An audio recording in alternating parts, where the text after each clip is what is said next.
बीड लोकसभा मतदारसंघातून महाआघाडीच्या उमेदवार म्हणून ज्योती विनायकराव मेटे यांच्या नावाची चर्चा सुरू आहे. त्यातच त्यांनी त्यांच्या उपसहनिबंधक पदाचा राजीनामा दिला असून आपण राजकारणात सक्रिय सहभागी होण्यासाठीच पदाचा राजीनामा दिला असल्याची माहिती त्यांनी आज कार्यकर्त्यांच्या बैठकीत दिली. त्यांनी राजीनामा दिल्यानंतर त्या बीडमध्ये दाखल झाल्या असून त्यांनी स्व. विनायक मेटे यांच्या समाधीस्थळाचे दर्शन घेतले. यावेळी त्यांच्या पदाधिकारी आणि कार्यकर्त्यांची मोठ्या संख्येने उपस्थिती होती.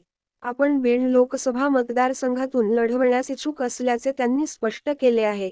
बीड लोकसभा मतदारसंघातून भारतीय जनता पक्षाने पंकजा मुंडे यांना उमेदवारी दिली आहे.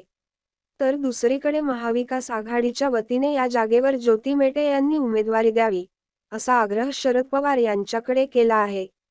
ज्योती मेटे यांनी शरद पवार यांची 2 वेळा या संदर्भात भेट देखील घेतली हो.